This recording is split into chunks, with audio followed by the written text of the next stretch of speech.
시작하겠습니다. 마가복음 33강, 마가복음 6장 45절부터 52절 말씀입니다.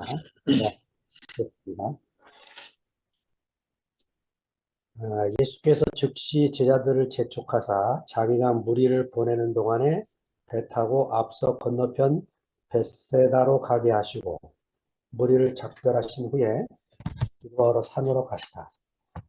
저물매 배는 바다 가운데 있고 예수는 홀로 무태 계시다가 바람이 거스림으로 제자들이 괴로이 노젓는 것을 보시고 밤 사경쯤에 바다 위로 걸어서 저희에게 오사 지나가려고 하시매 제자들이 그의 바다 위로 걸어오심을 보고 유령인가 하여 소리 지르니 저희가 다 예수를 보고 놀랍니다.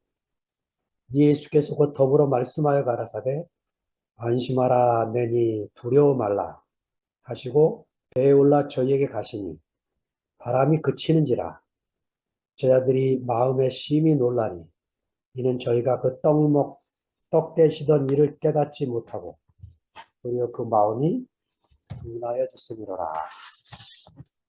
네. 이 무리로 걸으신 예수에 대한 말씀인데요. 요거를 이제 디센이라는 학자가 총석이 다이슨이 아니고 디센이라는 학자가 조를 하나 만들어냈어요. 소테리올로지컬 에피파니 스토리라고. 그래서 제가 이 소테리올로지컬이 무슨 뜻인가 찾아봤더니 영어에 없어요. 독어입니다. 아니, 조. 독일어에서 따온 조입니다. 조. 독일의 그 조테리올로기가 이게 구원론의 한 부분이거든요. 여기다가 이제 로지컬을 붙여갖고 구원 깨달음의 이야기다. 이렇게. 그러니까 이제 오늘 본문은 그 구원과 깨달음이 섞여 있는 이 이야기임을 정해주고 있는데, 저는 아주 이 학자의 이 표현이 제가 너무 마음에 들었습니다. 45절에 보면 예수께서 즉시 제 아들을 재촉하사 자기가 무리를 보내는 동안에 배 타고 앞서 건너편 벳사다로 가게 하시고 예수께서 즉시 그랬습니다. 즉시. 마가는 이 단어를 굉장히 좋아한다 그랬죠? 41번 쓸 정도로. 유피스 요 즉시는 지금 이 문장 분위기가 뭐냐면 보리떡 5개 물고기 2마리로 5천 명을 먹이고 12광주리를 남긴 사건 다음 문장이거든요. 그러니까 아마 제 아들이 얼마나 거기서 머물고 싶고 얘기를 나누고 싶었겠어요. 뭐 우리가 다 체험해 보지만 이 기적 체험은 평생을 이에게도 지루하지 않을 그런 내 인생에 내 생각에 초월한 하나님의 역사를 경험하면 우리가 헤어지고 싶지 않잖아요. 그죠? 더군다나 다음날 먹을 양식까지 12광주리까지 남아있는 상태인데 급히 갈 일이 없었던 거죠. 근데 예수님은 즉시 제 아들을 재촉해서 머물러 있지 못하도록 그렇게 이런 표현 마가가 이런 표현을 자주 하는 걸 보면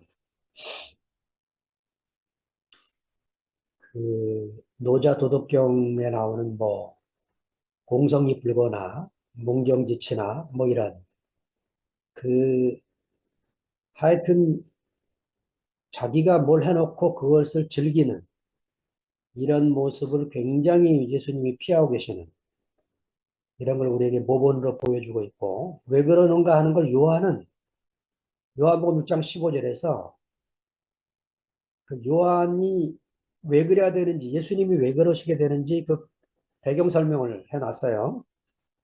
6장 15절에 보면 그러므로 예수께서 저희가 와서 자기를 억지로 잡아 임금 사묘를 주는 줄 아시고 다시 혼자 산으로 떠나가셨다. 네. 그렇지 않겠습니까? 민생고를 해결해 주는데 네. 지금 우리나라도 경제 문제만 해결해 주면 누구든지 뭐 약속만 해도 대통령이 되는 판인데 뭐 예, 지금 아주 경제가 엉망이 돼서 큰일이지만 예, 이렇게 먹는 문제 해결해 준다. 임금 사무라고 하는 그 동기를 요하니 나중에 이렇게 설명을 해주는 걸 보면 주님이 즉시 제 아들과 함께 피하려고 하는 모습이 당연하게 여겨지죠. 자, 그런데 그 45절에 배 타고 건너편 벳사다로 가게 하시고 해놓고는 53절로 가니까 벳세다로 간 게 아니고 게네사렛으로 갔어요. 자, 그래서 제가 이제 지도를 그렸습니다.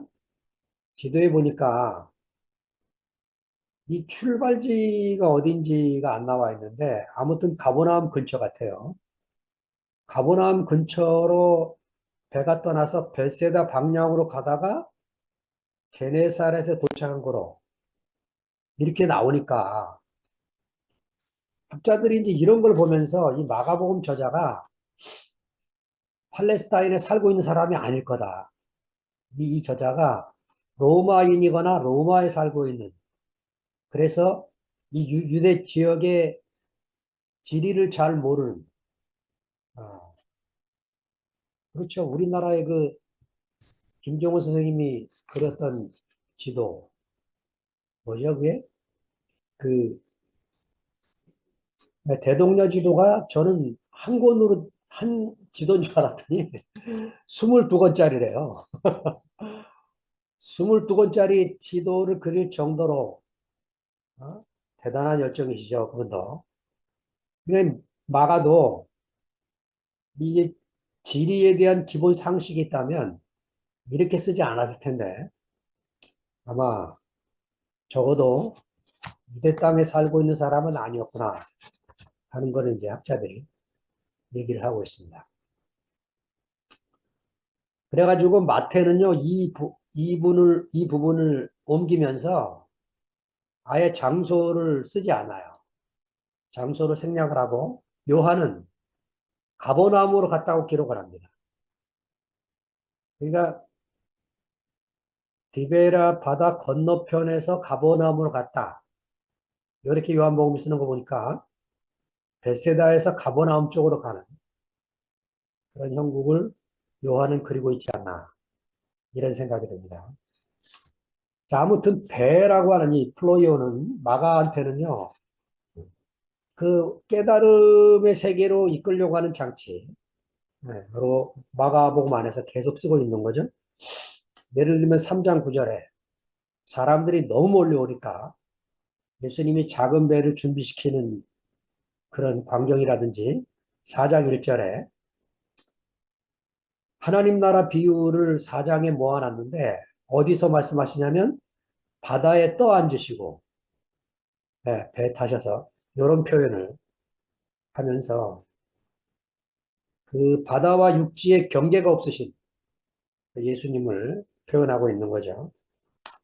또 4장 35절부터 41절에 보면 저편으로 건너가자 하고 배를 타시고는 폭풍 속으로 끌고 들어가서 폭풍 속에서 주무시는 예수님을 제자들에게 표현하면서 인생의 폭풍, 바다에서 제일 문제가 폭풍이죠. 바람이죠. 바람과 상관없이 하나님의 평안을 누리는 이 사람을 보여주면서 우리 인생에 부는 폭풍 앞에서 주님처럼 안식을 누린 그 자리를 우리에게 선물하려고 하는 것이라고 여겨집니다. 46절로 넘어갑니다. 무리를 작별하신 후에 기도하러 산으로 가셨다.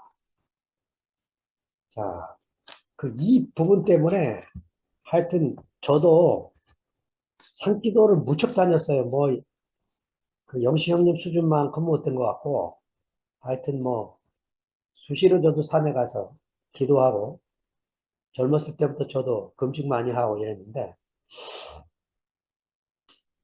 우리나라는 또 뭐 산이 많으니까, 주변에.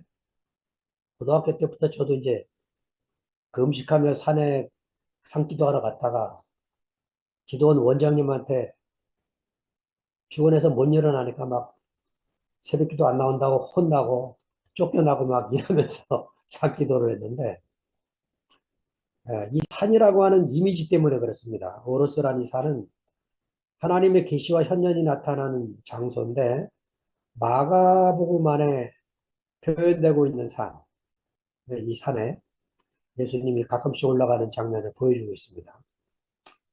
꼭 산을 찾지 않아도 주님을 묵상하면서 홀로 있는 시간, 또 형제들의 간증과 말씀을 듣고 있는 이런 줌모임, 바로 이런 것들이 산에서 주님과 교통하는 그런 시간들이 되겠죠. 자, 바람이 거스림으로 제자들의 괴로이 노젓는 것을 보시고 밤 사경쯤에 바다 위로 걸어서 저희에게 오사 지나가려고 하시네. 시간이 밤 사경이라고 그랬는데 오전 3시에서 6시경인데 메시지 성경을 보니까 새벽 4시쯤에 이렇게 썼어요. 아마 새벽 4시쯤에 제자들이 괴로이 노젓는 것을 보셨다. 어떻게 산에 앉으셔갖고 아마 매 눈으로 보셨는지 보셨습니다. 그 우리 형편과 사정을 아시는 주님을 표현하고 있는 거죠. 네. 참 저는 이 생각을 하면 참 감사한 게, 야, 제가 사방이 막혀서 목회를 계속 끌고 갈 수도 없고 그만둘 수도 없고 그냥 교회라는 목사가 교회가 뭔지를 모르겠어요, 갑자기. 내가 뭐 하는 사람인지가 모르겠는 거죠. 앞이 사방이 막혀 있는 그 상황에서 하나님이 제 인생을 이끌어 주기를 정말 기도하게 되고, 그렇게 기도한 지 93년이니까 97년에 내가 대학교를 만났으니까 한 4, 5년 뒤에 하나님이 저에게 찾아오셔서 이 교회를 만나게 했습니다. 우리 형편과 사정을 잘 아시지만 제가 경험한 하나님은 일하는 시간이 필요하세요. 우리가 기도하면 즉각 응답하시고 이러는 분이 아니고, 예, 시간이 걸리지만 우리 인생에 살아야 될 자리를 준비하시고 이끄시는 분인 것이 분명하게 제가 경험이 됐습니다. 자, 바다 위를 걸어서 오시는 주님. 이게 그 폭풍우를 만나서 주무시는 주님하고는 또 다른 상황이에요, 지금요. 뭐, 다리에 무슨 뭐, 로켓을 단 것도 아니고, 그죠? 스프링클러가 있는 것도 아닐 테고, 바다 위를 걸었다. 지구상에서 뭐, 이럴 수 있는 사람이 또 있겠습니까? 이건, 이렇게 했다면 사람이 아니죠. 예? 마가는 이 표현을 통해서 이제 경계를, 바다와 육지의 경계를 허무시는 주님을 표현하고 있는 거죠. 두 발로 설 수 있는 곳은 육지지, 바다가 아닌 거죠. 그런데 주님은 그런 것과 상관없이 예, 바다 위에서 서실 수 있는 분이었다. 이거는 우리에게 예, 또 다른 생각을 하게 하고 우리 인생의 바다 같은 환경, 그런 부정적인 환경에서 우리가 환경을 볼 게 아니고 주님을 보도록 요청하는 본문이라고 여겨집니다. 자, 근데 이제 이상한 게요. 지나가려 하심에라고 하는 이 단어가 이상해요. 아니, 제자들이 괴로이 노젓는 거를 보시고 바다 위로 걸어서 오셨으면은 빨리 배 있는 쪽으로 가셔야 되잖아요. 배를 타든가. 근데 기껏 오시고는 지나가려 하심에 이렇게 써 있는 거예요. 이게 참 이상한 거죠.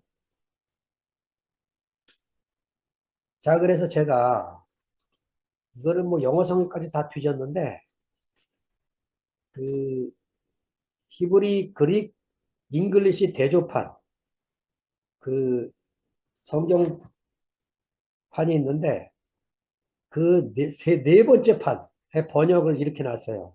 지나가려 하시며라는 이 SL의 동사를 willed to go by.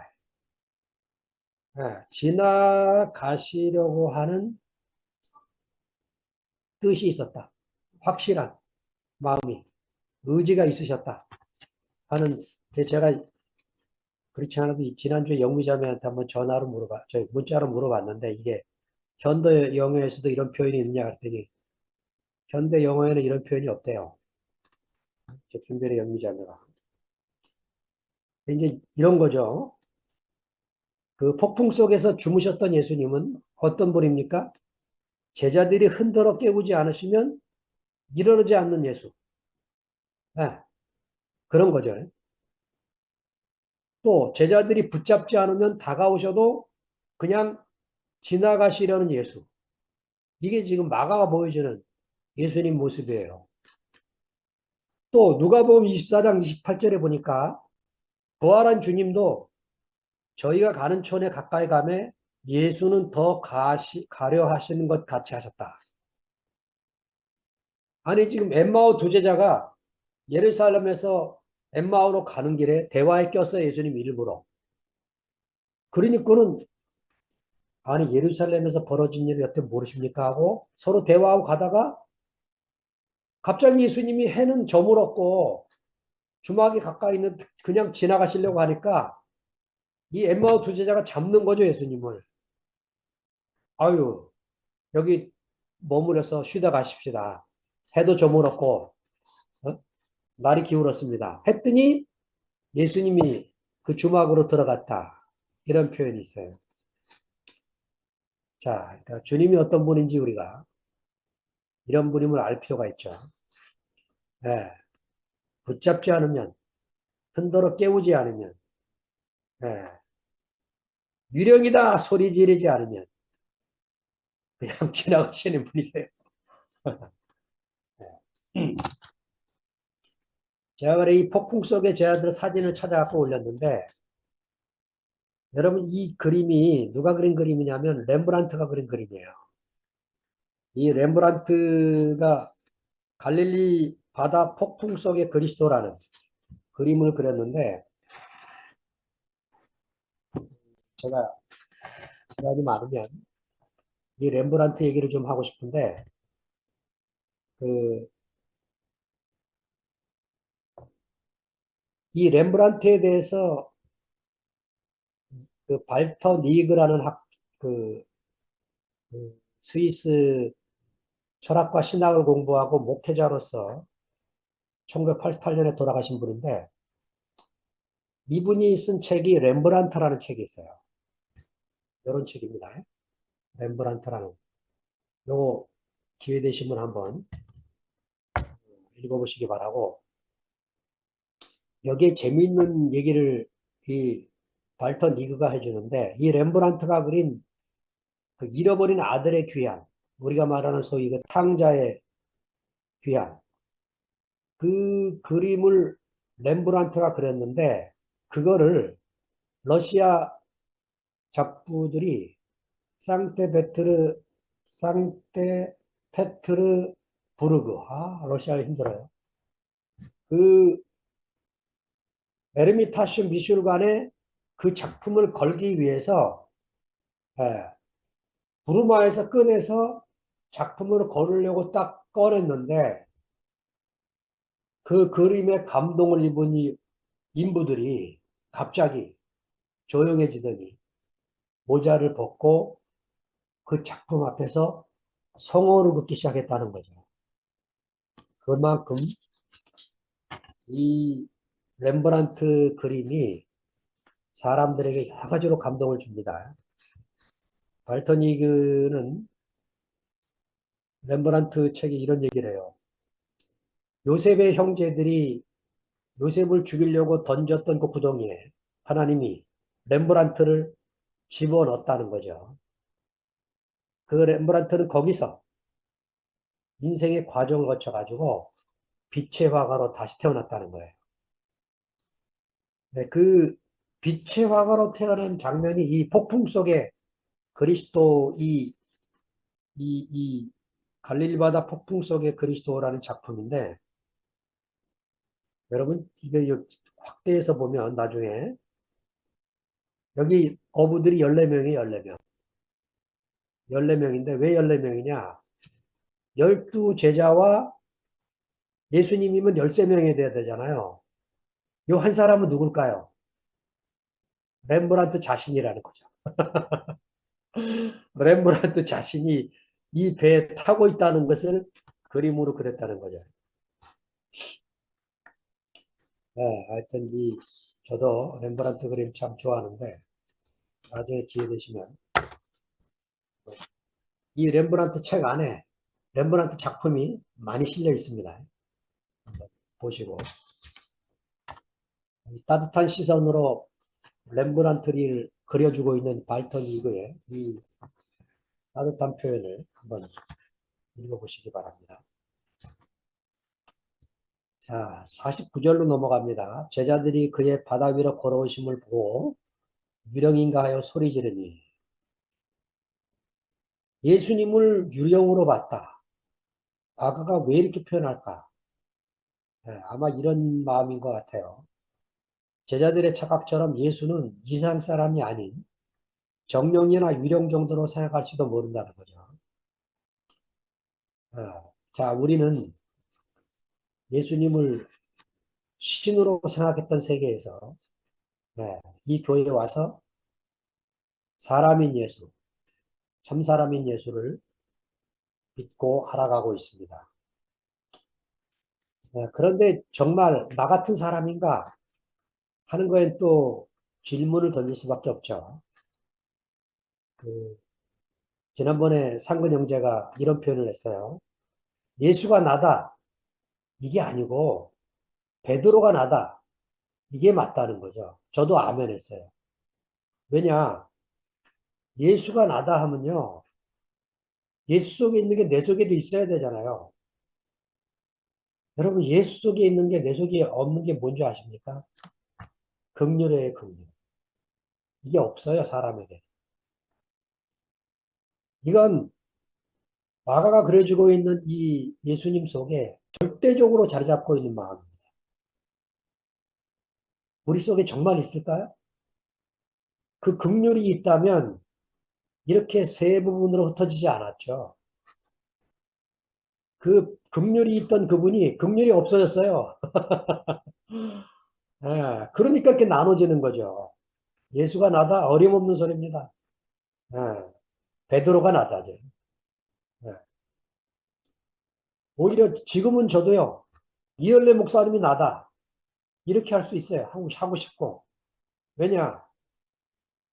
이열래 목사님의 그런 허물과 약점을 아시고 하면서도 쓰신 하나님. 예, 그거에 대해 감사한 마음이 저도 있어요. 예. 뭐 완전해서 하나님이 쓰시겠습니까? 이열래 목사님이 나다. 저도 아멘. 베드로 안에서 저도 나다. 아멘입니다. 참 재밌는 거는 마가복음만 있으면 더 이상 우리가 진도가 못 나갈 뻔했는데 마태는 요 본문을 딱 옮기면서 새롭게 창작을 했어요. 얼마나 재밌게 창작을 합니까? 베드로를 집어넣었어요. 뱃속에 있는 베드로가 갑자기 주여 만일 주님이시라면 나를 명하사 물 위로 올라오게 하소서. 예수님이 오라 그런 거예요. 베드로가 바다 위로 턱 내려서 걷습니다. 야, 이거 영화로 나오면 기가 막힐 것 같아요. 드라마틱한 이 장면. 그래 갑자기 바람이 불면서 파도가 치니까 베드로가 물속에 빠지게 되는 거죠. 주여 하고 살려달라고 소리 지르니까 예수님이 베드로를 건져주면서 믿음이 없는 자여 왜 의심하였느냐 하고 책망을 하는 장면이 마태복음 14장에 나옵니다. 아, 얼마나 감사한지요. 만약에 여러분 마태가 이 장면을 예수님이 오라 그랬을 때 베드로가 척척척 걸어서 예수님하고 손잡고 배 위에 탔다. 무슨 일이 벌어졌을까요? 어? 어? 제가 진짜 학생 때 치과 의사 선생님이 우리 교회 오셔갖고 그 집사님이 그런 간증을 했다니까요. 자기 죽을 때까지 믿음이 뭐냐면 예수님처럼 바다 위를 걷고 그런 믿음을 한번 갖고 죽는 게 소원이래요. 그 치과 의사님 그때 그 말할 때 대단한 믿음이다 생각을 했어요. 지금 들으면 어처구니 없는 얘기인데, 예.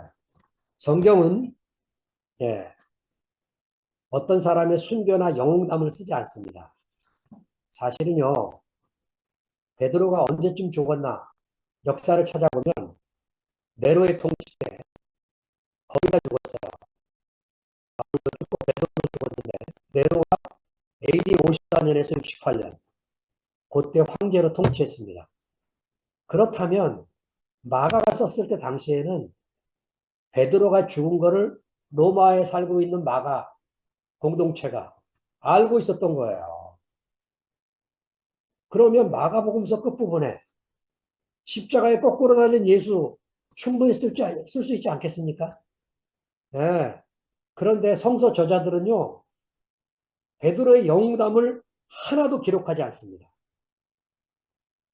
성서가 어떤 책인지를 우리가 알 필요가 있어요.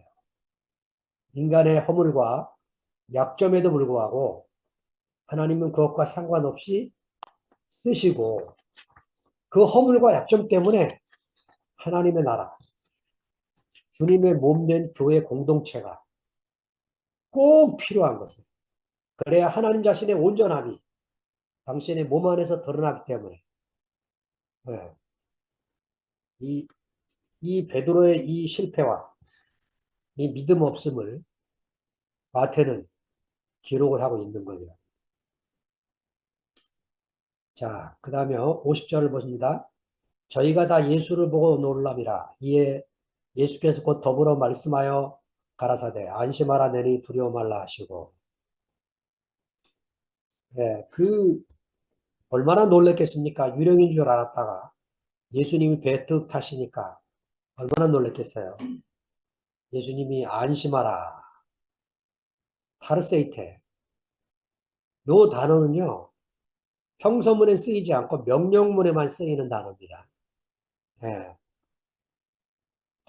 타르세오라고 하는 동사 원형인데 이렇게 명령형으로 타르세이테로만 쓰이는데 야, 이런 말씀을 주님이 하시는 오늘 예, 우리가 어떤 형편과 사정에 있을지라도 안심하라. 내니 두려워 말라. 이래 말씀하시는 분이 교회 안에 계시니까 얼마나 감사한지 모르겠어요. 인생의 공고한 자리에서 나를 안심시키고 내 중심을 붙드시는 분이 나의 주님이죠. 우리의 담대함의 원천은 주님 자신입니다. 왜 이 마지막 줄을 제가 썼냐면 플라톤은요. 자기 스승 소크라테스가 죽는 장엄한 모습을 보고 이렇게 얘기합니다. 죽음 앞에서 담대할 수 있는 것은 오직 영혼의 불멸성을 깨닫고 있을 때만 가능한 것이다. 이래 쓰는 거죠. 죽음이 두려우지 않는 사람은 어떤 사람이냐? 영혼의 불멸을 믿는 사람이다. 자기 스승을 보니까. 그런데 우리는 영혼의 불멸을 믿기 때문에 죽음이 두렵지 않은 게 아니고 죽은 자의 부활을 믿기 때문에 죽고 다시 난 생명이 예수 안에 있었다는 것을 우리가 믿기 때문에 그 생명이 동일하게 우리 안에 있고 교회 형제들 속에 있다고 믿기 때문에 우리는 담대하게 우리 형편과 사정과 상관없이 주님을 향하여 걸어갈 수 있는 사람이 되게 되는 거죠.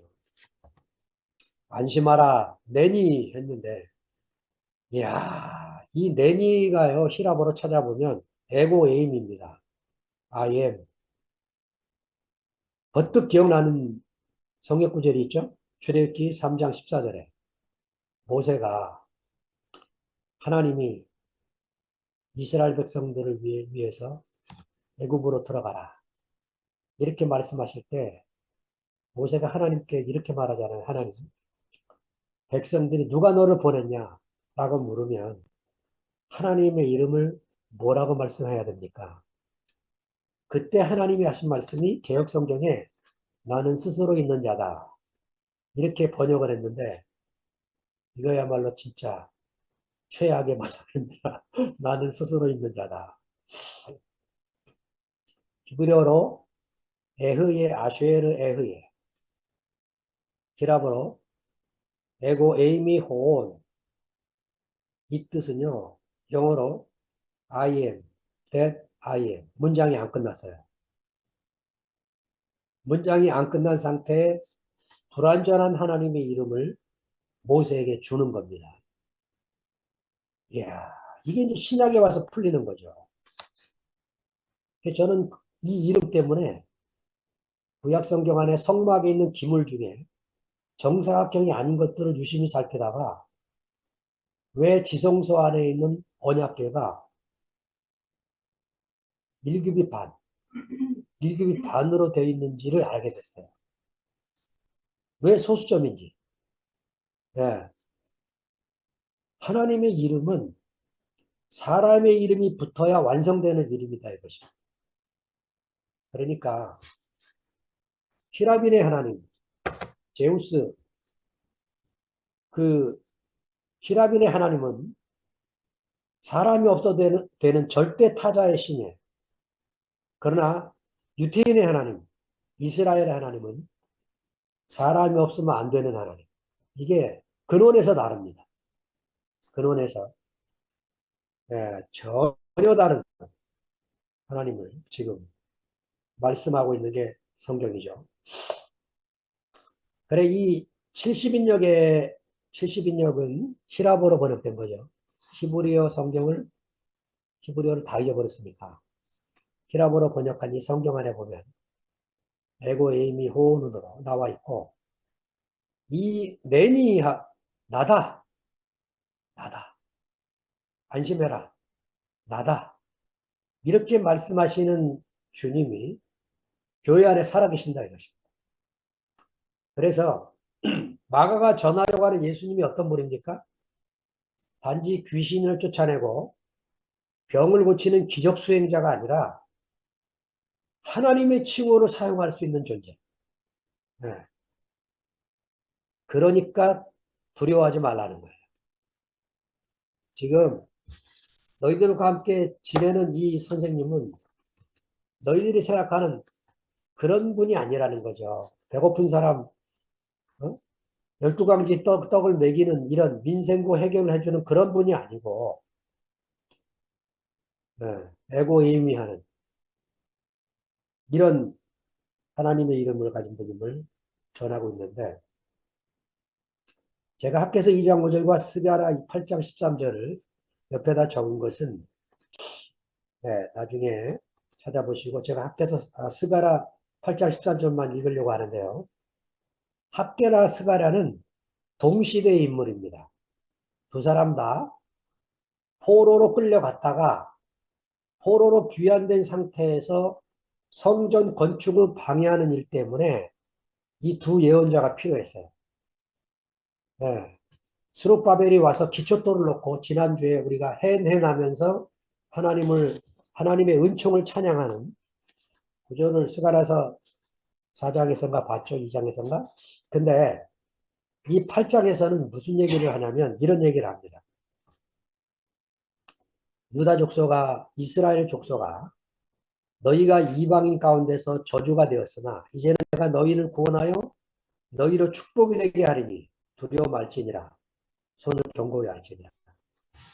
이방인 가운데서 너희들이 저주가 됐지만 내가 너희를 구원해서 이방인 가운데서 축복이 되게 할 것이다. 자, 그러니까 두려워하지 말라는 거죠. 우리를 향한 말씀 아닙니까? 자, 우리가 사는 사회가 이방 사회 속에서 우리가 부름을 받았어요. 네. 그들을 한가운데 살면서 우리가 축복이 돼야 됩니다. 저주가 되면 안 돼. 그래서 우리가 살고 있는 이 축복으로 말미암아 그들에게도 축복이 되더라고요. 네.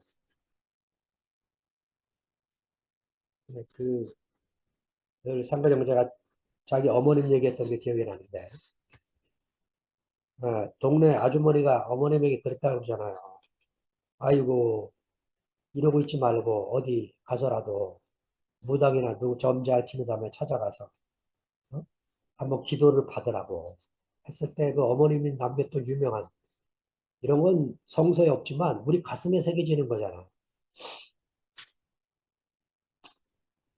만약에 당신들 말대로 이게 저주로 왔다면 내가 자식에게나 우리 손자에게나 오면 우리 며느리에게 왔으면 얼마나 내가 힘들었겠나. 오히려 내게 얼마나 왔다는 게 얼마나 감사한지. 나는 내가 병 낫기를 위해 기도해서 하나님의 이름을 부끄럽게 하고 싶지 않네. 하나님이 지금까지 내게 베푼 은혜가 너무 큰데 내가 뭘 또 구해서 하나님의 이름을 부끄럽게 하나. 두고두고 제가 성경 말씀처럼 새겨야 돼. 어머님이 남기신 유언이죠. 예. 이게 바로 성령이 우리에게 주신 음성입니다. 예. 그 안심하라 내니 두려워하지 마. 예. 환경이 좋아서 우리가 그 사람들한테 자랑할 게 없을지라도 나를 살게 하시려 축복하신 하나님. 예. 전혀 환경에 눌림이 없이 담대하게 예. 주님을 표현하는 이 사람. 감옥에 있지만 채찍에 맞았지만 신라와 함께 찬송을 부르니까 감옥문이 열리고 감옥문이 열렸다고 베드로처럼 나간 게 아니고 도망가지 않고 그 감옥에서 담대히 날이 새도록 기다렸던 하나님의 사람 바울. 바로 이게 주님을 제대로 만난 사람들의 증거고 간증이죠. 배에 올라 저희에게 가시니 바람이 그치는지라 제 아들이 마음에 심히 놀라니 바람이 그쳤다. 5장에서는요. 예수님이 바람을 꾸짖으니까 바람이 그쳤다 그래요. 그런데 여기는요. 예수님이 뭐 바람 소리 한 적도 없어요. 배에 그냥 탔더니 자동으로 바람이 그쳤다. 뭔 얘기입니까? 예수님이라는 존재 자체가 바람을 그치게 하는 겁니다. 네. 우리가 때때로 우리 인생이 평지를 걸을 때도 있고 산을 걸을 때도 있고 바다를 걸을 때도 있어요. 그런데 바다에서 문제가 되는 건 바람이죠. 폭풍이에요. 파도입니다. 그래서 베드로도 빠지게 된 거죠. 그런데 우리가 이 주님을 교회 안에서 먹고 마시면 우리는 담대하게 주님을 증거하게 되는 장정재 어머니처럼 그렇게 담대하게 아름다운 마지막을 우리에게 선물로 주고 가는 그런 사람이 될 수가 있죠.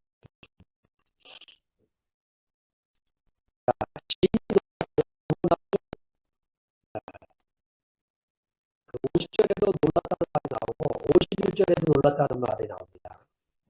이 엑시스탄토로 나오는 단어인데 히라보로 이 원형이 엑시스템이 여기서 그 엑스타시스라는 영어가 나옵니다. 이 말은요, 제자들이 예수가 물 위를 걷는 것에 놀라고 그가 배에 타자마자 바람이 그치는 것에 놀랍니다. 예수를 아는 것은 놀람의 연속이지만 제자들은 그의 초자연적인 능력에 놀라는 것이지 아직 부활생명 인격에 놀라는 게 아닌 거죠. 이래서 우리는 제자들로 인해서 예수의 제자들보다 더 나은 자리에서 살게 되는 은혜와 축복을 누리게 됐습니다. 앞서간 형제들이 이런 길을 걸어주었기 때문에 우리가 받은 복이 얼마나 큰지를 알게 해주는 거죠. 자, 고린도전서 12장 3절에 보면 이런 말씀이 있습니다. 누구든지 성령으로 하지 아니하고는 예수를 주시라 할 수 없느니라. 님 제자들이요, 왜 지금 아직도 이런 눈이 뜨지 못하고 있습니까? 지금 제자들이 이 본문에까지 아직도 예수님을 주님으로 부르지 못하고 있어요. 네. 고린도전서 12장 3절에 성령을 아니고는 예수를 주시라 할 수 없다는 거죠. 네. 내가 예수님을 주님으로 부르고 어떤 형제를 내 머리로 삼고 사는 것은 성령으로 아니하고는 불가능한 일. 우리는 그것을 교회 생활 안에서 누리고 경험하고 살았던 놀라운 축복을 누린 교회 생활이었어요. 자, 52절 마지막 절입니다. 이는 저희가 그 떡 되시던 일을 깨닫지 못하고 도리어 그 마음이 둔하여졌음이라. 자, 깨닫지 못했기 때문이다. 깨닫지 못했기 때문이다. 그러니까 보리떡 5개, 물고기 2마리로 5천 명을 먹이고 12광주리를 남겼는데 예, 기적을 행하신 예수님만 알고 있지. 그 보리떡 5개 12광주리에 담은 보리떡 5개가 쪼개져 갖고 12광주리 가득히 채워져 있는 그 조각이 바로 자기 자신인 것은 모르는 거죠. 예. 너희가 먹을 것을 주어라 하셨던 주님. 우리가 바로 양식이 돼서 우리가 나가서 굶주린 이방인들에게, 굶주린 백성들에게 이 하나님의 양식을 나눠줘야 돼. 예수님의 조각임을 아직도 제자들이 눈이 열려서 보지를 못하고 있는 것입니다. 마가는 아주 무시무시한 단어를 쓰고 있습니다. 마음이 둔하여졌다. 페페로메네. 이 단어가 그 3장 5절에 완악함이라는 표현으로, 굳어짐이라는 표현으로 포로시스라는 단어가 써 있는데 이 페페로메네나 포로시스나 원형이 같아요. 포로라는 동사에서 나온 단어들인데 한쪽은 둔화해졌다. 한쪽은 완악함으로 표현되어 있습니다. 완악하니까 3장에 어떤 일이 벌어지냐면 예수님이 안식일 날 한편 손 마른 사람을 회당 안에서 고쳐주시는가 엿보로 했다 이거예요. 엿보로 했다. 예, 내가 어떤 사람이 시험에 드나 안 드나 저 사람이 죄를 짓나 안 짓나 엿본다. 이건 내가 마음이 완악하기 때문입니다. 예, 그럴 일이 아니죠. 그럴 일이 아니죠. 예, 마음이 둔해지면 전혀 깨닫지를 못하고 예, 그, 그 일이 내 일인 걸 모르고 살게 되는 거죠. 유대 성경에 보면 그들의 마음이 돌처럼 되었다. 이렇게 번역을 하고 메시지 성경은 그 무엇도 아직 그들의 마음속까지 파고들지 못했던 것이다. 확실히 메시지 성경이 좋습니다. 그 우리들 속에 파고 들어오신 그 성령의 음성, 예, 부활의 생명, 이게 제자들 속에 아직 없어서 예, 마음이 둔해졌고 굳어져서 완악함으로 나아가게 되는 이런 상태인 것을 보여주고 있는데 에베소 4장 1절에서 3절을 제가 읽겠습니다. 그러므로 주 안에서 갇힌 내가 너희를 권하니 감옥에서 지금 편지하는 겁니다. 너희가 부르심을 입은 부르심에 합당하게 행하여 모든 겸손과 온유로 하고 오래 참음으로 사랑 가운데 서로 용납하고 네, 평안에 매는 줄로 성령이 하나 되게 하신 것을 힘써 지키라. 여러분 셋으로 흩어졌지만 우린 또 더 흩어질지도 모르지만 우리 중에 누군가가 계속 이 바울의 편지 속에 있는 이 마음 성령이 하나 되게 하셨으니 우리가 하나 되게 한 게 아니에요. 이열린 목사님이 하나 된 게 한 게 아닙니다. 성령이 하나 되게 하신 거예요. 평안에 매는 줄로 성령이 하나 되게 하신 이것을 힘써 지키기만 하면 된다는 거예요. 지키라. 에베소의 이 지키라는 단어가 굉장히 중요합니다. 네. 그 그리고는 4절에 이렇게 말합니다. 몸이 하나요 성령이 하나이시니 너희가 부르심의 한 소망 안에서 부르심을 받았다. 우리가 한 소망 안에서 부르심 받았어요. 어떤 소망입니까? 우리가 한 몸, 한 주님, 한 성령입니다.